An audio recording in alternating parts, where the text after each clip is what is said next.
3절에서 5절의 말씀입니다. 우리 찾으시면은 한 목소리로 합독하시겠습니다.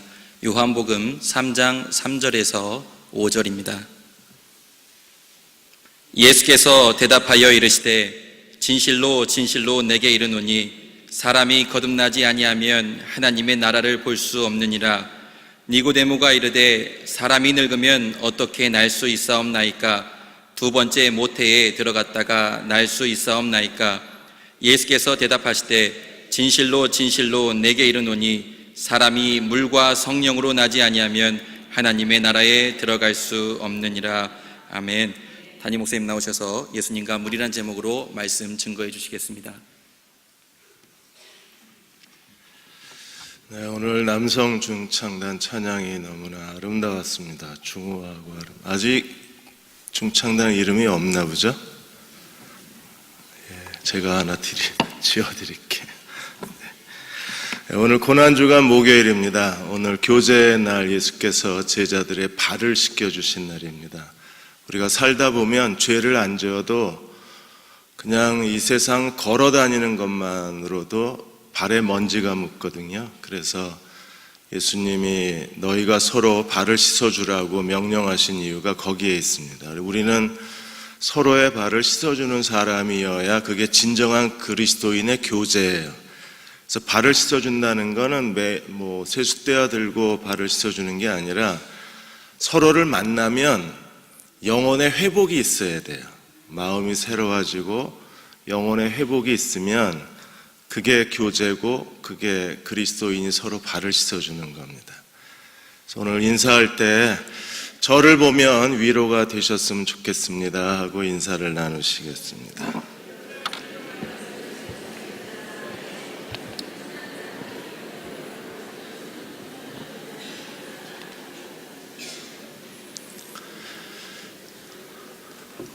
거꾸로 물어보겠습니다. 절 보면 위로가 되시죠? 하고 물어보겠습니다.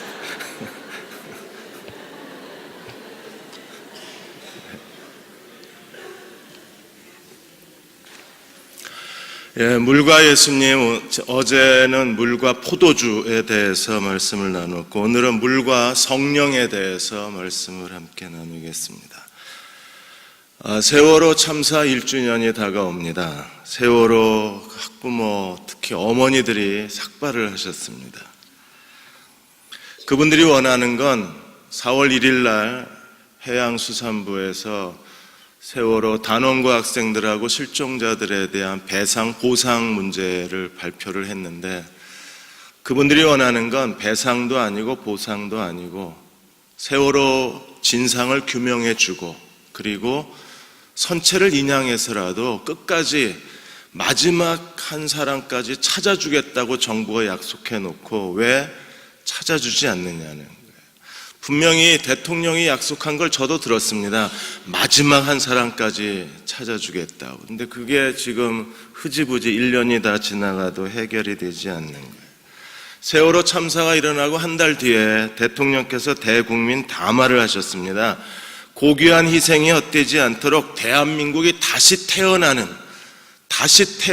계기로 반드시 만드시겠다고 그러셨는데 다시 태어나는 게 아니라 오히려 참사가 일어나기 시작하면서부터 세월호에 관한 루머가 계속 걷잡을 수 없이 퍼져서 루머 때문에 정치권도 휘말리고 이번에 배상 보상을 했는데도 여전히 루머가 끊이질 않는 거예요. 세월호 단원고 학부모들이 배상을 전부 국가에 바치기로 했다느니 또 어두운 루머가 그분들의 마음을 아프게 하는 겁니다. 나라를 거듭나게 하겠다. 그런데 계속 점점 그 무책임한 모습들이 드러나면서 국민들이 실망을 하고 있습니다. 요한복음 3장은 거듭남에 대한 주제입니다. 거듭난다는 것은 과연 뭔가? 정말 거듭났나? 거듭났다면 나는 어떤 사람인가? 어떻게 거듭날 수 있는가? 나라를 거듭나게 하겠다고 했는데 그 많은 아이들을 희생시키고도 나라는 거듭나질 못했어요. 그 많은 루머가 퍼졌는데도 정치권은 이걸 제대로 진상을 규명하지를 못했습니다. 우리는 거듭난 사람인가요? 오늘 니고데모가 예수님을 찾아온 오늘 3장의 사건을 통해서 우리는 다시 한번 진지하게 고난주간을 통해서 자신에게 질문하고 싶습니다. 나는 거듭난 사람인가? 니고데모는 어떤 사람이었나요? 3장 1절에 보시면 바리새인 중에 니고데모라 하는 사람이 있으니 유대인의 지도자라. 그는 바리새인, 구별된 사람입니다. 철저한 율법주의 사람이에요. 지금까지 전통과 율법과 규례대로 하나님을 섬기는 일에 자기의 전부를 쏟아부었던 바리새인입니다. 그리고 유대인의 지도자입니다. 사내들인 공회 회원이에요. 사내들인 공회는 유대의 최고의 종교재판소입니다. 모든 회원이 71명입니다. 최고의 종교 지도자, 그리고 유명한 그 랍비들, 그리고 백성의 지도자 71명이 구성된 사내들인 공회 회원이 니고데모입니다. 더군다나 그는 백성들에게 존경받는 사람입니다. 그리고 부자입니다. 나중에 19장에 요한복음 19장에 가서 읽어보면 예수님의 시체에 향유를 바르기 위해서 니고데모가 몰약과 침향 섞은 것을 거의 30kg 이상 갖다가 예수님의 시체에 바르려고 했을 정도였으면 굉장히 그는 부자였던 사람이었어요. 그러니까 유대 종교 사회에서 가질 거 다 가진 사람이에요. 사회적 지위도 있고 종교적 명성도 있고 그리고 재산도 많고 그리고 백성들에게 잘 알려진 사람입니다. 그런 니고데모가 한밤중에 몰래 예수께 찾아와요. 그래서 3장 2절에 우리가 당신은 하나님께로부터 오신 선생인 줄 압니다. 당신은 하나님께로부터 오신 선생인 줄 아나이다. 어떻게 알았습니까? 하나님이 함께하지 아니하시면 당신이 행하는 이 표적을 아무도 할 수 없습니다. 표적을 보고 세메이온, 이 표적을 보고 예수 그리스도가 범상치 않은 인물이라는 사실을 알고 어쩌면 하늘로부터 온 선지자일 수도 있고 정말 자기 말대로 메시아인가, 니고데모는 궁금함을 참지 못하고 그 궁금한 마음을 가지고 한밤중에 예수님을 몰래 찾아왔어야 했었어요. 오늘 이 시대에도 이런 표적 세메이온이 일어나면 얼마나 좋을까요? 그래서 사람들이 정말 예수가 메시아인가, 그가 하나님의 아들인가, 그가 십자가에 죽고 부활했다고 하는데, 부활절이라고 하는데 그리스도가 십자가에 죽으시고 부활하셨다는 게 무엇인가를 궁금해하게 만드는 어떤 삶의 표적, 그게 우리에게도 있다면 아마 우리를 통해서 더 많은 사람들이 그리스도에게 오지 않을까요? 니고데모는 그 표적을 보고 그리스도를 찾아갔어요. 이 표적을 가지고 계신 분 중 한 분을 제가 압니다. FKM 그 은행 현금 자동 지급기, 그걸 만들고 그 관리하시는 FKM의 심재수 사장님이 계신데 이분이 영락교회 집사님이십니다. 1988년에 거의 다 쓰러져가는 이 FKM을 이분이 인수를 하세요. 자기가 인수한 다음에 여러 가지 어려운 일도 많이 겪었습니다. IMF가 터졌을 때에는 그 회사 경영 때문에 이분이 자기 집을 다 은행에 저당 잡히고 길거리에 나앉기까지 했었습니다. 그분이 처음 그 회사를 인수했을 때 직원이 80명이고 매출이 30억 정도 됐는데 경영이 계속 어려운 상황이 된 거예요. 근데 이분이 어떻게 이걸 경영을 했느냐 하면, 내가 어떻게 이걸 하나님 의지하고 이 회사를 키워나갈 건가, 하나님이 나에게 이 회사를 맡겼다면 내가 철저하게 하나님만 의지하고 하나님과 이 사회, 이 회사를 동역해야 되겠다 생각을 하고, 심재수 사장이 그때부터 하나님께 한 두 가지 일이 있어요. 하나는 모든 예배 때마다 하나님께 헌금을 드렸습니다. 그분이 왜 헌금을 드리기 시작했느냐 하면, 어차피 이 ATM 기기를 관리하는 데잖아요. 은행 자동 입출금기를 관리하는 거니까 예배 때마다 입출금기를 작동시키자. 그래서 그런 마음으로 예배 때마다 하나님께 헌금을 드린 거예요. 새벽 기도를 가든 구역 예배를 가든 저녁 기도회를 가든 어느 예배를 가든 하나님께 예배를 드리고, 또 하나는 매일 하나님 앞에 기도 시간, 일정한 기도 시간을 정하고 기도를 멈추질 않았어요. 2003년도에 그분이 간증하실 때 기도 노트가 15권이었었어요. 매일 기도 제목을 적고 하나님이 어떻게 기도 응답하셨는가를 기록한 기도 제목 노트가 15권. 그렇게 해서 2003년도에 하나님께서 이 회사를 FKM을 하나님께서 축복해 주셨는데 2003년도에 직원이 250명으로 늘어났고 매출이 750억대로 늘어나서 이 ATM 그 사업 분야에서 1위, 2위를 다투는 정도로 크게 성공을 시켰어요. 그게 그분에게 하나의 삶의 표적이 된 겁니다. 그 표적을 보고 저 회사가 얼마나 가나하고 주변 사람들이 팔짱 딱 끼고 얼마나 너 버티나 보자. 왜 창업자도 못 버티고 이 심재주 사장한테 넘겨버렸습니까? 저 얼마나 버티나 했는데 정말 하나님을 의지하고 믿음으로 이 회사를 키워내는 걸 보고 사람들이 네가 믿는 하나님 나도 믿겠다고 해서 주변에 거래처 사람들, 회사 직원들 그리고 자기를 아는 사람들이 하나 둘씩 그리스도께로 돌아오는 구원의 역사가 일어난 거예요. 그리고 매출이 늘어날 때마다 개척교회 돕고 뭐 선교사들을 돕고 그는 하나님이 주시는 것만큼 또 나누는 데에도 온 힘을 다 기울였어요. 이게 표적이잖아요. 예수님의 표적을 보고 바리새인이요, 사내들인 공회원이요, 유대의 부자요, 존경받는 종교 지도자가 한밤중에 몰래 예수님을 찾아올 만큼 그리스도께서 주시는 그 표적을 통한 궁금증이 그의 마음을 휘감았고 오늘 이 시대에 이런 표적을 일으키는 사람들이 많다면 아마 더 많은 사람들이 그리스도가 누구인가를 궁금해하고 그리스도에게 찾아오지 않을까요? 오늘 이 밤에 나오신 여러분들이 세메이온 하나님의 표적이 되시기를 주의 이름으로 축원합니다. 이 찾아온 니고데모에게 예수님이 제일 먼저 하신 말이 뭐냐면 3장 3절에 보시면 당신의 표적은 아무도 할 수 없습니다. 당신은 하나님께로부터 온 선생인 줄 내가 압니다 라고 얘기했는데 예수님이 제일 먼저 던진 말이 무엇입니까? 3장 3절에 진실로 진실로 내게 이르노니 사람이 거듭나지 아니하면 하나님 나라를 볼 수 없느니라. 니고데모가 얼마나 큰 충격을 받았겠습니까? 좀 차 한잔 마시면서 랍비 대 랍비끼리 좀 진지한 종교적 대화, 신학적 토론을 하기를 원했는데 예수께서 니고데모를 보자마자 제일 먼저 하신 말이 네가 거듭나지 아니하면 하나님 나라를 볼 수 없느니라. 거듭난다고 했을 때 그 거듭남이라는 아노덴이라는 단어는 그것은 다시 태어난다, 두 번째 태어난다, 하나님께로부터 태어난다 그런 뜻이에요. 넌 다시 태어나야 돼. 너는 하나님께로부터 태어나야 돼. 니고데모에게 예수께서 돌직구를 날리신 거잖아요. 다시 태어나야 된다. 하나님께로 태어나야 된다. 두 번째 태어나야 된다. 그래야 하나님 나라를 볼 수 있다. 에이논.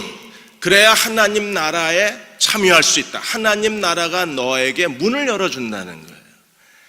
니고데모는 굉장히 솔직한 사람입니다. 4절에 보시면 니고데모가 이렇게 예수께 질문을 해요. 니고데모가 이르되 사람이 늙으면 어떻게 다시 태어날 수 있습니까? 어떻게 두 번째 어머니 뱃속에 들어갔다 나올 수 있습니까? 정말 초등학교 학생다운 질문 아니에요. 아니 유치원 아이 질문 아니에요. 다시 태어나야 돼 그랬더니 지금 이 나이에 어머니 자궁에 다시 기어 들어갔다 나오라고 이렇게 얘기를 하는 거예요. 그러니까 굉장히 순진한 사람입니다. 심성이 착한 것 같아요. 니고데모가. 니고데모라는 이름의 뜻이 무엇입니까? 백성의 정복자 또는 승리한 사람, 그런 뜻입니다. 그런 무시무시한 이름을 가진 니고데모가 굉장히 어린아이처럼 질문을 하는 거예요. 엄마 뱃속에 어떻게 다시 들어갔다 나와요? 홍 목사님, 다시 들어갔다 나올 방법이 있나요? 대전의 산부인과 홍 목사님, 들어갔다 나올 수 있나요? 그러자 예수께서 다시 뭐라고 설명하셨어요? 5절에 진실로 내게 이르노니 사람이 물과 성령으로 나지 아니하면 하나님 나라에 들어갈 수 없느니라. 거듭나는 건 볼 수 없느니라. 물과 성령으로 나지 아니하면 들어갈 수 없느니라. To see the kingdom of God, to enter the kingdom of God. 그래서 see 엔터 이렇게 일부러 나눠 놓으셨어요. 거듭나면 보기는 봐요. 그런데 들어가려면 물과 성령으로 나야 된다는. 그래서 거듭남을 예수께서 이중적으로 구분을 해 놓으셨어요. 우리가 어떻게 거듭날 수 있습니까? 요한복음 1장 12절 13절에 영접하는 자, 곧 그 이름을 믿는 자들에게는 하나님의 자녀가 되는 권세를 주셨으니 이는 혈통으로나 사람의 뜻으로나 사람의 방법으로 태어나지 아니하고 하나님 자궁으로부터 태어난 자들이라. 어떻게 해요? 예수 그리스도를 개인의 구세주로 영접하면, 예수 그리스도를 믿으면 그는 사람처럼 자궁에서 태어나는 게 아니라 어디서 태어나요? 하나님께로부터 다시 태어나는 사람이 될 수 있어요. 야고보 1장 18절에 진리의 말씀으로 우리를 낳으셨다고 했습니다. 디도서 3장 5절에 중생의 씻음과 성령의 새롭게 하심으로 하나님이 우리를 거듭나게 하셨다고 하셨어요. 거듭나셨습니까? 하나님의 자녀로 다시 태어나셨나요? 우리가 하나님의 자녀로 다시 태어나야만 하나님 나라를 볼 수 있고, 물과 성령으로 다시 태어나야만 하나님 나라에 들어갈 수 있는 거예요. 오늘 교회의 가장 큰 고민이 무엇입니까? A.W. 토저가 이런 말을 했습니다. 교회의 가장 큰 고민이 입으로는 예수를 주라고 시인했는데 그의 삶과 인격과 삶의 열매에서는 거듭난 사람이라는 증거가 없는 사람들 때문에 교회가 이렇게 타락하고 있다 그랬어요. 케빈 드영 박사도 똑같은 말을 했습니다. 케빈 드영도 교회가 왜 이렇게 혼란스러운가? 왜 교회가 세상 사람들의 손가락질을 받는가? 교회가 왜 이렇게 무기력해졌나? 교회가 왜 이렇게 점점 흑암의 어둠이 덮여져 오는가? 교회 안에 거듭나지 않은 사람들이 거듭났다고 착각하는 데서부터 교회 타락이 시작한다고 했습니다. 거듭나지 않은 사람의 특징이 있는데, 그 케빈 드영 박사는 거듭나지 않는 사람의 특징이 거룩을 사모하지 않는다 그랬어요.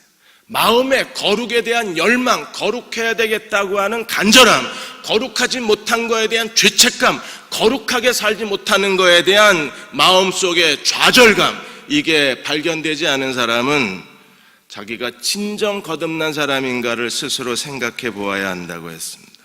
우리는 거듭났나요? 물과 성령으로 다시 태어난다는 건 무엇일까요? 물은 과연 뭘 의미하는가?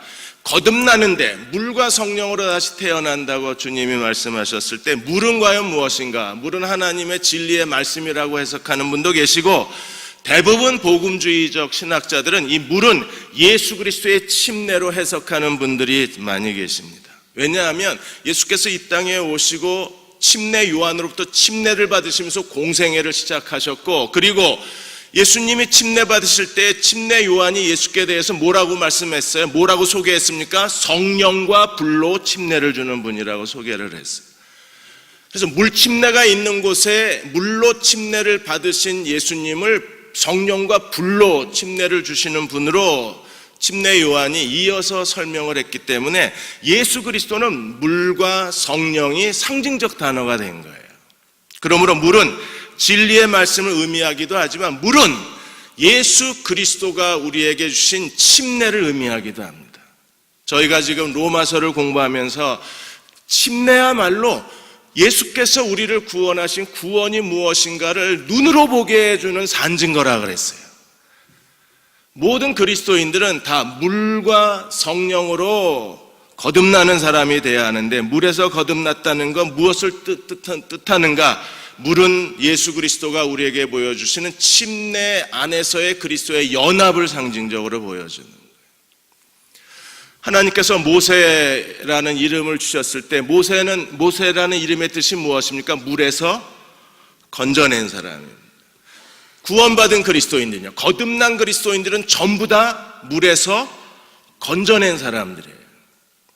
침례, 이번 주 토요일 날 침례 받으신 분들하고 침례 문답 지난주 토요일에 했는데, 이 침례에 대해서 설명을 하면서 모든 거듭난 그리스도인들은 물에서 건져낸 사람이어야 한다. 이 시대의 모세들이어야 한다고 했습니다. 이 침례의 모형은 창세기에 노아 홍수의 모형에서부터 시작된다고 했습니다. 아담으로부터 시작된 죄인의 인류가 노아 시대에 와서 그 죄악의 관영에서 하나님께서 노아 시대에 물로 세상을 심판하기로 작정을 하셨어요. 그래서 노아와 그 8 식구를 제외하고는 전부 하나님이 물로써 심판을 하셨습니다. 물 아래에서 모든 인류가 심판을 받은 거예요. 그래서 물 아래는 하나님의 심판의 장소예요. 물 아래는 하나님의 저주의 장소예요. 물 아래는 죄와 그리고 하나님의 멸망의 장소가 되는 거예요. 그래서 물 아래에서 모든 인류가 다 멸망을 당했습니다. 노아의 가족들은요, 당시에 의인이라, 그래서 물 위의 세상은, 노아의 방주의 세상은 의인의 세상이요, 생명의 세상이요, 구원의 세상이요, 하나님의 새로운 생명의 세상이 된 거예요. 그래서 하나님은 아담으로부터 시작한 인류를 다 멸하시고, 물로써 멸하시고, 노아와 세 아들을 통해서 새로운 인류를 시작하신 거예요. 그래서 노아와 그 세 아들을 제2의 인류 시작의 시대라고 우리가 얘기합니다. 그전 시대는요, 물로써 멸망을 당하고 출애굽기가 시작이 됩니다. 하나님께서 아브라함을 통해서 언약의 백성을 애굽에서 출애굽시키시는데, 출애굽하는 백성들도 전부 애굽에서 광야로 건너가는데 홍해를 건너가고, 광야 세대가 다시 가나안 땅에 들어가는데 요단강을 건너가고, 전부 물을 통과해야 하나님의 언약의 땅에 가는 거예요. 침례 요한이 예수님의 길을 예비했습니다. 주의 길을 예비하고 그의 길을 평탄케 하는 사명이 침례 요한의 사명입니다. 침례 요한이 메시아의 길을 예비하는데, 침례 요한이 무엇을 가지고 주의 길을 평탄케 하고 주의 길을 곱게 했나요? 죄 사함을 얻게 하는 침례를 가지고. 그러므로 우리도 물을 통과한 사람이 돼야 되고, 물에서 건져낸 사람이 돼야 돼요. 로마서 6장 10절 11절에 하나님이 거듭난 우리를 그리스도와 연합시키셨는데, 어떻게 그리스도와 연합시키셨어요? 그의 죽으심과 그의 부활에 연합을 시키셔서 우리는 거듭날 때 그리스도와 함께 죽음에 연합되고 부활에 연합한 자가 되어서, 나는 그리스도와 함께 죄에 대하여 죽은 자, 하나님께 대하여 산 자를 고백하고 받는 예식이 뭐예요? 침례식이에요. 물로써 거듭난다는 것은요, 하나님이 나를 어떤, 고린도후서 5장 17절에 새로운 피조물로 만드셨는가, 자기 하나님이 우리를 거듭난 그리스도인의 하나님의 자녀로 태어난 그리스도인은 어떤 새로운 피조물인가를 스스로 깨닫는 거예요. 그 깨달음은 무엇입니까? 나는 죄에 대하여 죽은 자, 하나님께 대하여 산 자. 물로써 죽음과 부활에 연합한 사람들이 평생 우리는 어떻게 그리스도를 섬겨요? 날마다 죄에 대하여 죽고 날마다 하나님께 대하여 산 자로 사는 것, 이게 제자도예요.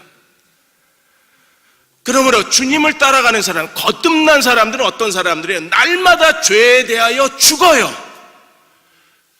거듭난 그리스도인들은요, 물로 거듭난 사람들은 어떤 사람들이니까 날마다 하나님께 대하여 산 자로 사는 거예요.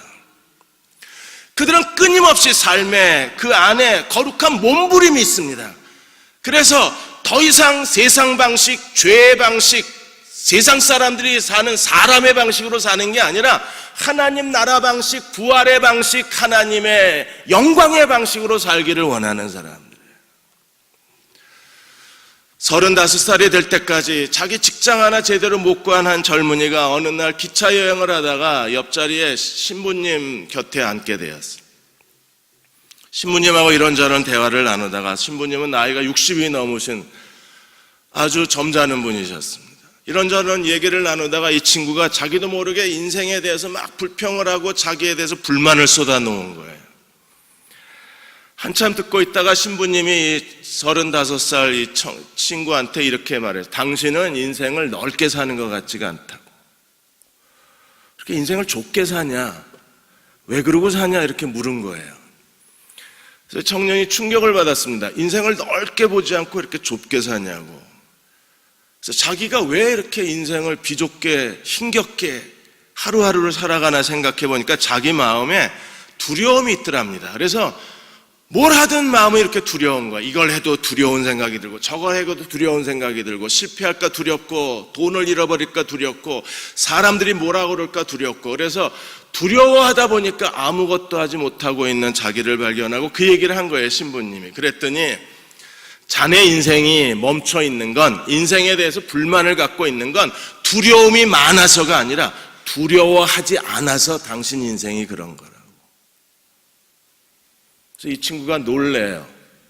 자기는 두려움 때문에 아무것도 못하고 있는데 신부님은 두려워하지 않아서 그렇다는 거예요. 그래서 저는 이것도 두렵고 저것도 두렵고 제 마음엔 두려움 투성입니다. 그랬더니 신부님이 아니래요.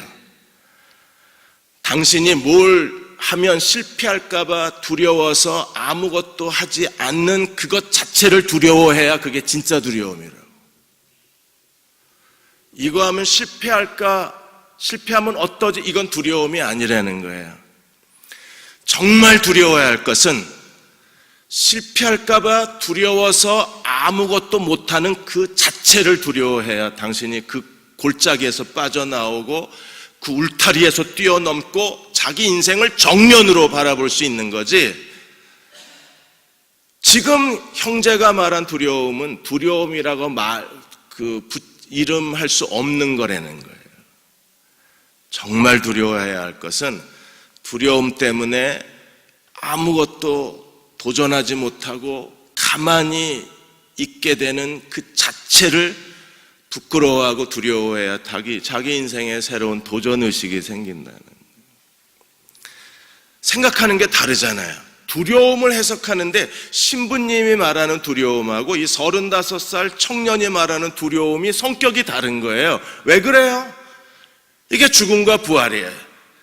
죄에 대해서 이 죄의 세상에서 사는 사람하고 하나님 나라에서 사는 사람의 삶의 가치관, 삶을 바라보는 시각, 삶에 대한 태도가 다른 거잖아요. 여러분, 나이 드신 분들은 아마 시라소니 이성순 씨에 대한 얘기를 영화도 됐죠, 이게 시라소니가. 시라소니가 이 주먹계에서 점점점 세력이 커가니까 이정재 일당이 도끼를 들고 와서 이 시라소니에게 큰 부상을 입혀요.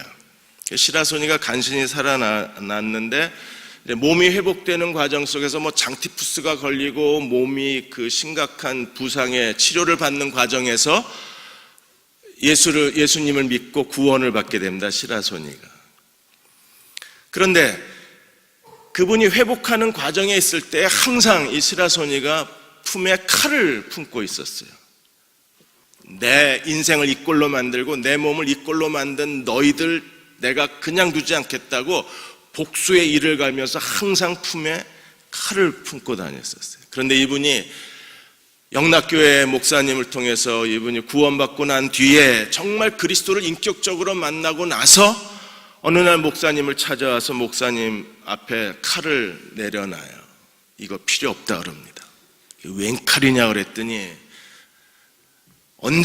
내가 어디를 가든지 이 칼을 내가 항상 지니고 다니고 언제 누구를 만나든지 즉시로 복수하기 위해서 이 칼을 내 손에서 놓은 적이 없었는데 그 사람들에 대한 증오심, 내 인생을 이 꼴로 만들고 내 몸을 이렇게 불구로 만든 그 인간들에 대한 분노, 저주, 증오심, 원한, 그것 때문에 나는 밤에 잠을 못 자고 자다가 몇 번 깨어나고 술에서 빠져나올 수가 없었는데 이제 그리스도의 사랑을 체험하고 하나님의 용서를 체험하고 나니까 그 사람들이 더 이상 미워지지가 않는다는 겁니다.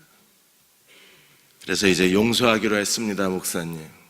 그리고 칼을 내려놔요. 그리고 영락교회 집사님으로 그분이 신실하게 주님 섬기다가 아주 조용히 하나님께 부르심을 받아요. 그래서 영락교회에서 인생을 마쳐요. 그게 복음 아니에요. 우리가 물로써 거듭난 사람들은 그리스도와의 연합, 죽음과 부활의 연합을 깨닫고 십자가의 사랑을 깨달은 사람들, 그들은요 더 이상 과거의 증오나 과거의 분노나 과거의 아픔 갖고 쩔쩔매고 사는 게 아니잖아요. 그들에게 용서가 있고 평안이 있고 하나님의 사랑이 있습니다. 왜 그래요? 우리는 죄에 대하여 죽은 자, 하나님께 대하여 산 자이기 때문에 그래요. 영국의 노예 제도의 해방을 가져왔던 윌리엄 월퍼보스는요, 그분이 1785년에 회심을 했습니다. 정치가로서 그분이 회심하고 제일 크게 고민을 느낀 게 뭐냐 하면 정치가의 길을 계속 걸어가야 하는가, 이게 고민이 되었어요.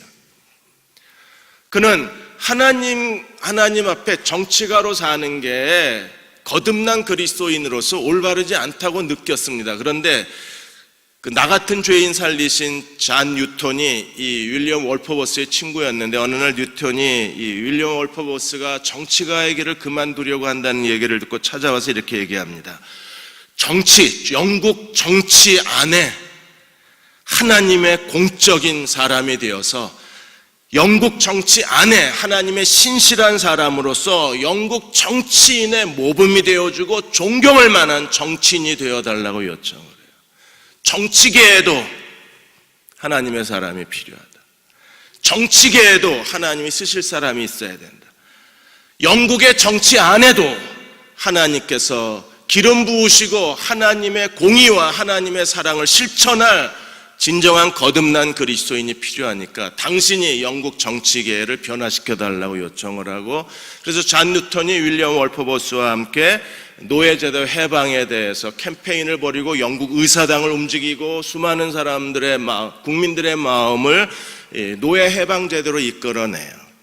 그리고 윌리엄 월퍼버스하고 그 잔 뉴턴하고 함께 일했던 크랩햄 회원들이 있었는데, 이 크랩햄 회원들은 영국 성공회의 신실한 크리스찬으로서 정치하는 사람들입니다.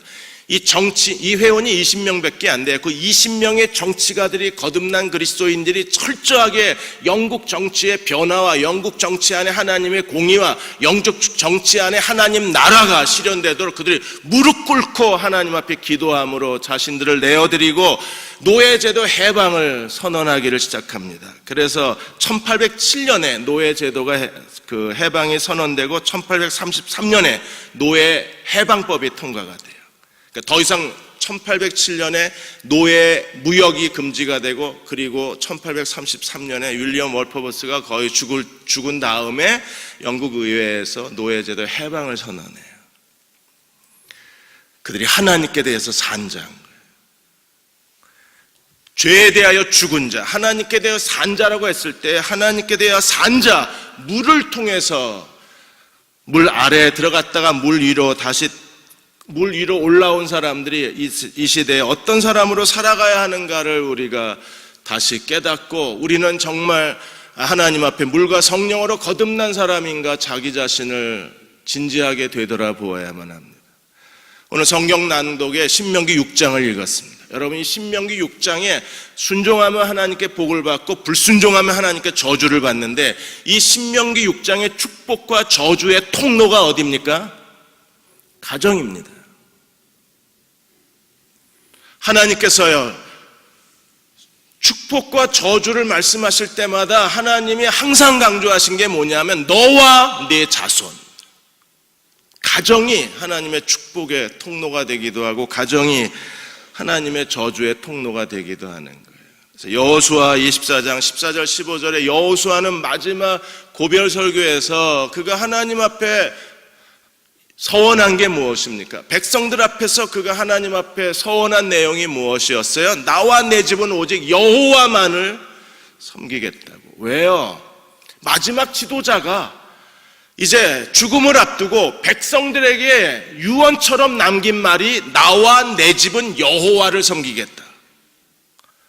자기 집이 뭘 하든 그게 이스라엘 백성에게 무슨 상관이 있어요? 그게 국가 지도자가 남길 만한 유언입니까? 예, 남길 만한 유언입니다. 왜요? 하나님의 축복의 통로는 집이기 때문에 그래요. 하나님께 대하여 산 자들은 가정을 더 소중히 여겨야 합니다. 예, 물론 우리가 쉽지는 않습니다. 그럼에도 우리는 하나님께 대하여 산 자기 때문에 이 가정이, 나와 내 집이 하나님의 축복의 통로가 되고 하나님의 은혜의 통로가 되기 위해서 가족이 하나님의 사랑으로 서로를 더 깊이 사랑해야 될 이유가 여기 있는 거예요. 왜요? 가정은 하나님과의 관계의 모형이잖아요. 우리가 하나님을 뭐라고 불러요? 아버지라고 부릅니다. 예수님과 교회의 관계는 어떤 관계입니까? 에베소 5장에 보시면 신랑과 신부 관계, 남편과 아내의 관계입니다. 그러면 하나님이 우리를 사랑하신 것처럼, 아버지가 우리를 사랑하신 것처럼 우리가 자녀들을 사랑하고 자녀들이 아버지를 공경하는 것, 우리가 하나님을 공경하는 것처럼 부모를 공경해드리고, 예수께서 교회를 위해서 자기를 버리신 것처럼 아내를 자기 몸을 내어버리기까지 사랑해주고, 교회가 그리스도에게 복종하듯이 아내가 돕는 배필이 되어서 남편의 빈자리를 채워준다면 하나님이 그 가정을 통해서 복을 쏟아붓지 않으실까요? 죄에 대하여, 죄의 세상 속에는요, 가정을 붕괴시키는 겁니다. 가정에 대해서 무책임한 거예요. 그래서 죄의 세상은 어디까지 가요? 지금 동성애를 받아들이기 시작했습니다. 여러분, 동성애를 받아들였다는 것은요, 정상적인 가정의 질서를 깨트리는 거예요. 죄의 세상은. 동성애도 물론 결혼을 합니다. 근데 그게 정상적 결혼이 돼요? 애들 입양해가지고 가정의 형태만 있지, 겉모습만 가정이지, 그건 정상적 가정이 아니잖아요. 동성애가 확산되고 동성애가 인정되는 것은요. 근데 하나님의 나라는요, 우리는 진정한 가정을 세워가고 우리가 서로 사랑해야 될 이유가 여기 있는 거예요. 교회도 이제 우리가 하나님 앞에서 죄에 대하여 죽은 자, 하나님께 대하여 산 자가 되고자 했을 때, 이 교회가 있으므로 세상 사람들이 이 교회를 통해서 생명을 얻고, 대흥 침례교회가 대전에 있으므로 이 대전에 있는 많은 죄인들이, 가난한 사람들이, 삶의 희망을 빼앗긴 사람들이 대흥 침례교회가 있으므로 삶의 새로운 소망을 얻는다면 그 교회가 바로 물로서 거듭난 교회예요. 죄에 대하여 죽은 자, 하나님께 대하여 산 자인 거예요. 트리니티 신학교에서 12년 동안 총장을 하셨던 그레고리 웨이브 라이트 박사님이 12년을 총장을 하셨습니다. 12년. 그리고 이분이 LA에 있는 파사데나에 있는 레이크 에비뉴 교회에 담임 목사로 가셔서 이번에 목회와 신학하고 인터뷰한 걸 제가 조금 아까 검색을 하고 지금 찾아보고 여러분께 말씀을 드리는 거예요. 레이크 에비뉴 교회는 120년이 된 교회인데, 이분이 담임 목사가 돼서 레이크 에비뉴 교회에 가서 그레고리 박사가 제일 먼저 한 일이 뭐냐 하면, 그 파사데나 지역의 경찰청장을 만나고 그 지역을 자동차로 계속 돌면서 그 지역에 무엇이 필요한가를 먼저 찾은 거예요. 파사데나 시티 그 시장을 만나고, 그래서 지역에 무슨 필요가 있나를 찾아보기 시작한 거예요. 12년 동안 대학 총장이 있다가 120년이 된 오랜 역사, 파사데나 공항에 내리면 제일 먼저 보이는 게 이 교회랍니다. 제일 큰 건물로. 대전에 오면 제일 먼저 보이는 게 대흥 침례교회 건물이에요. 어마어마하게 크잖아요. 그런 교회에 대해서 이분이 제일 먼저 한 일이 파사데나에 무슨 필요가, 영적 필요가 있고 어떤 사회적 필요가 있는가를 찾아봤는데, 제일 먼저 찾아낸 게 그 지역에 노숙자들이 많으니까, 그래서 노숙자에게 먹을 것을 공급해 주었으면 좋겠다. 시장도 그렇게 얘기하고, 경찰청장도 그렇게 얘기하고, 지역의 순회 경찰도 그렇게 얘기하고, 그리고 시의원들도 그렇게 얘기하고, 목사님이 돌아본 결과 그게 필요하다는 걸 알고 이 교회에서 제일 먼저 시작한 일이 노숙자에게 식사 제공하는 일부터 시작을 한 거예요. 왜 그렇게 해야 합니까? 하나님께 대하여 산 자니까. 그리고 한 일이, 경찰청장이 교회에 도움을 요청하러 왔는데, 그 지역에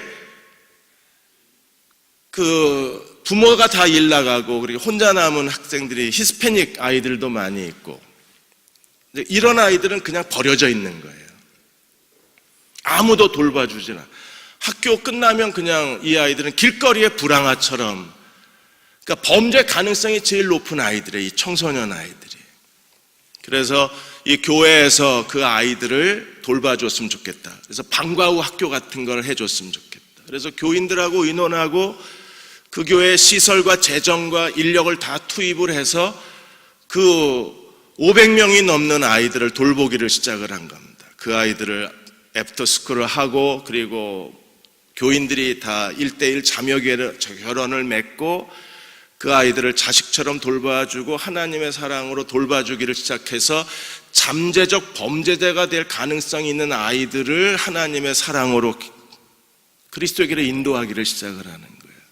여러분, 이런 일을 해야 될 이유가 어디 있어요? 우리는요, 물 위를 걷는 사람들이라 그래요. 우리는 물을 통과한 사람들이라, 세상 사람들처럼 사는 게 아니라 우리는 물 위를 걷는 사람들이고 물을 통과한 사람이기 때문에 세상 사람하고 사는 게 달라야 되잖아요.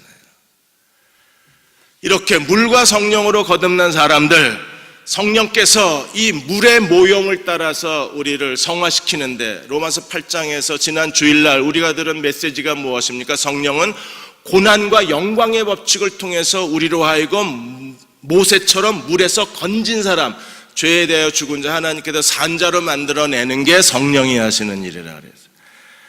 그러면 성령으로 거듭난 사람들, 물과 성령으로 거듭난 사람들은 어떤 사람이 되는가? 두 가지만 살펴보겠습니다. 첫째로 3장 19절에 보시면 정죄는 이것이니 그 빛이 세상에 왔을 때 사람이 자기 행위가 악함으로 빛보다 어두움을 더 사람. 그러니까 물과 성령으로 거듭나지 못한 사람들은 여전히 어두움을 더 좋아해요. 빛보다 어두움이 더 좋습니다. 고난주가 아니고 뭐고 상관이 없는 거예요. 그냥 야구 가서 야구 경기하고 친한 친구들하고 치맥 마시면서 대화하는 게 즐겁지, 그거 뭐 가봐야 맨날 조 목사 설교 그게 그거고 흥미도 없고 재미도 없고. 왜 그래요? 어두움이 더 사랑스러운 거예요. 농담한 거 아시죠? 네. 그렇게 진지하게 받아들이시면 제가 당황스럽습니다. 정죄는 이것이니 빛이 세상에 왔을 때 사람들이 자기 행위가 악함으로 빛보다 어둠을 더 사랑한 것이다. 악을 행하는 자마다 빛을 미워하나니. 빛으로 오지 않는 이유가 어디 있어요? 행위가 드러날까 봐 두려워. J.C. 라일이 이런 말을 했습니다. 거룩해라. 적어도 거룩을 사모하고는 살아라. 거룩할 수 없으면 거룩을 사모하는 마음이라도 좀 보여라. 그래야 성령께서 우리를 변화시키지 않겠냐는 거예요. J.C. 라일은 이렇게 말합니다. 예수께서 십자가에 죽으시고 3일 만에 부활하신 예수 그리스도의 구속의 목적, 십자가의 목적이 무엇인가? 왜 그리스도가 십자가에 죽으셨는가? 무엇 때문에 죽으셨는가? 우리를 죄에서 해방시키기 위해서. 무엇을 위해서 죽으셨는가? 우리로 하여금 죄에서 거룩한 자로 만들기 위해서. 죄에서 떠나게 하기 위해서 예수님이 십자가에 죽으셨고, 우리를 하나님 앞에 거룩한 사람으로 만들기 위해서 그분이 죄와 죽음의 권세를 깨트리고 죽음의 권세를 정복하고 부활하신 분이시라면 그를 믿는 자들은 거룩할 수 있어야 된다는 거예요. 그들은 하나님이 주신 소명을 알고 그 소명에 자기 자신을 바치는 사람들이고, 날마다 옛사람을 벗어버리고 새 사람을 입는 사람들입니다. 하나님을 따라 의와 진리의 거룩함으로 지으심을 받은 새 사람을 입고, 그들은요 나를 향한 하나님의 목적을 찾아내고 그 목적에 따라서 자기 생의 전부를 쏟아놓는 사람들이에요. 미국의 땅콩 아버지 조지 워싱턴 카바가 그런 분이셨습니다. 그분이 모카를 오랫동안 재배해서 땅이 이제 지력을 잃어버린 거예요. 땅이 이제 힘이 없는 거예요. 대체 작물을 통해서 땅의 지력을 회복하지 않으면 이제 남부 땅은 못 쓰는 땅이 돼버리는 거예요. 그래서 조지 워싱턴 카바가, 이분이 땅콩하고 고구마를 대체 작물로, 땅콩하고 고구마를 재배하는 동안에 그게 대체 작물을 통해서 땅의 지력을 회복하는 게 1, 2년 안에 되는 일이 아니잖아요. 그러자 식물학자, 언론, 정치가들이 조지 워싱턴 카바의 대체작물 요법에 대해서 온갖 비난을 쏟아놓기 시작을 했습니다. 근데 땅콩은 많이 열렸는데 땅콩을 가지고 이게 팔로가 없는 거예요. 땅콩을 밥처럼 먹을 수는 없는 거잖아요. 조지 워싱턴 카바가 아침마다 아침 해가 뜰 무렵에 들판에 나가서 땅콩밭에 나가서 땅콩밭에 얼굴을 파묻고 기도했습니다. 하나님, 이 땅콩 가지고 뭘 할까요? 이 땅콩을 왜 만드셨습니까? 저한테 왜 땅콩을 심으라고 그러셨습니까? 이 땅콩 가지고 우리는 뭘 먹고 살아야 됩니까? 매일 새벽에 나가서 기도해요. 그리고 하나님께서 아이디어를 주셔서 땅콩을 가지고 새로운 제품을 300가지를 만들어요. 피넛버터 맛있죠? 그것도 이 조지 워싱턴 카바가 개발한 겁니다. 제가 제일 좋아하는데, 피넛버터 뭐 이런 거 300가지를 만들고, 고구마를 가지고 그분이 고구마로 먹거리를 만든 게 100가지가 나옵니다. 그러자 남부 경제가 갑자기 활성화되기 시작했어요. 이 대체 작물을 키워서 그걸 300가지 새로운 제품으로 만들 아이디어를 주고 고구마도 100가지를 만드는 아이디어가 줬으니까 그게 얼마나 큰 생산성을 가져오고 얼마나 큰 수입을 가져왔겠어요. 그러자 남부가 부자가 되니까 심지어 대통령까지 조지 워싱턴 카바를 만나서 어떻게 그런 일을 했냐 자문을 구하고 가고요.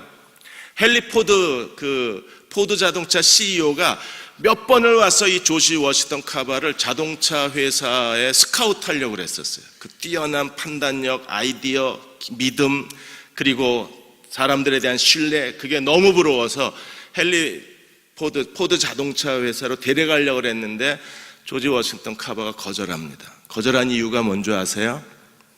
삶의 목적을 잃어버렸을 때, 목적이 생각나지 않았을 때 하나님이 내게 무엇을 위해서 살아야 할지 목적을 주셨다. 나는 하나님의 목적이 내 삶의 목적이 된 사람이다.